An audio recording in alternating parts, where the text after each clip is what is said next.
para onde vai o dinheiro público no Brasil? Hoje a gente vai dar uma olhada no mundo dos contratos do governo e vamos começar com um número que, olha, no mínimo vai fazer todo mundo arquear a sobrancelha.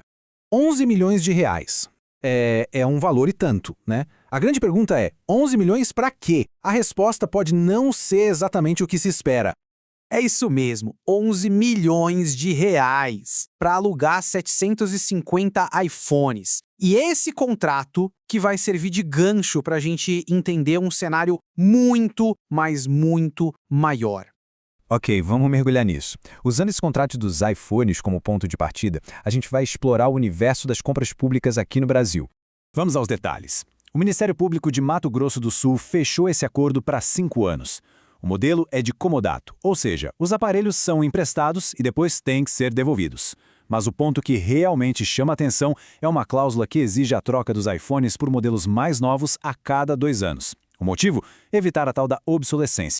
E qual é a justificativa oficial para isso? Bom, o MPMS afirma que esses aparelhos de última geração são cruciais para garantir a segurança da informação, a agilidade no trabalho e também para apoiar projetos sociais importantes, como um de proteção a mulheres vítimas de violência. Claro, o debate que fica é sobre a real necessidade versus o custo altíssimo, né? Agora, vamos ampliar um pouco nosso foco. Deixando o caso dos iPhones de lado por um instante, vamos entender as novas regras que foram criadas para resolver problemas antigos e proteger tanto os trabalhadores quanto o dinheiro público. Então, pensa só na situação que acontecia antes, era um problema crônico. Se uma empresa contratada pelo governo quebrasse e não pagasse os funcionários, o Estado tinha que ir lá e pagar de novo, direto para os trabalhadores. Era um prejuízo em dobro. A solução para isso foi a tal da conta vinculada. E o mecanismo é bem inteligente e eficaz. O dinheiro para pagar os direitos trabalhistas, como férias e 13º, fica travado numa conta especial. A empresa só consegue botar a mão nesse dinheiro depois que prova que pagou todo mundo direitinho. Se ela não pagar, o governo usa essa grana para quitar a dívida. Simples assim. Evita o pagamento duplicado e garante o direito de quem trabalhou.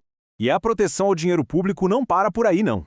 Outra batalha importante é contra o chamado devedor contumaz.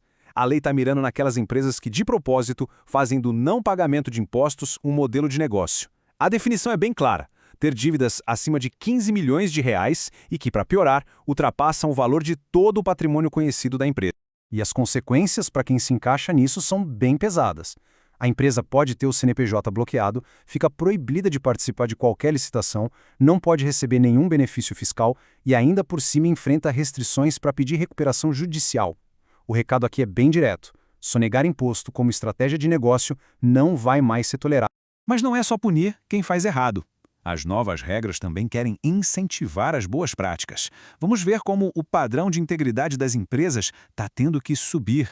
E aqui a mudança é gritante. Dá uma olhada nesses números. Antes, a obrigação de ter um programa de integridade, o famoso compliance, só valia para contratos gigantescos, acima de 200 milhões de reais. A nova proposta simplesmente derruba esse valor para 10 milhões. O que isso significa? Que muito mais empresas vão ter que adotar medidas anticorrupção se quiserem fazer negócio com o governo. E tem mais um incentivo bem inteligente. Ter um programa de integridade agora serve como critério de desempate nas licitações. Ou seja, se 2 empresas oferecem a mesma coisa por o mesmo preço, a que tiver mais mecanismos de controle ético e transparência leva ao contrato. É um estímulo direto para o mercado todo se adequar. Agora, vamos olhar um pouco para o futuro e para o papel da inteligência artificial na gestão pública. Um papel que é, ao mesmo tempo, super promissor e cheio de desafios. Para a gente ter uma noção do tamanho da coisa, as compras do governo representam cerca de 12% de todo o produto interno bruto, o PIB do Brasil. Qualquer ganho de eficiência, qualquer melhoria ética nesse setor tem um impacto gigantesco na economia inteira. É exatamente aqui que a inteligência artificial entra em campo.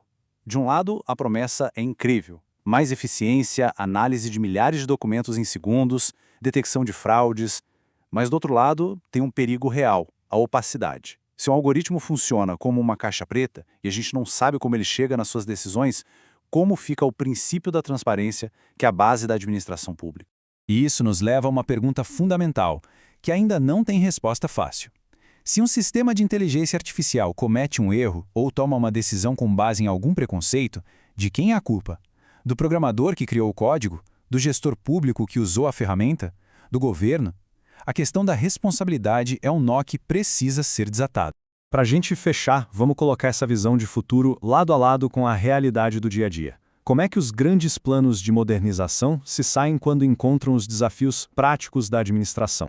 Essa linha do tempo mostra perfeitamente essa complexidade.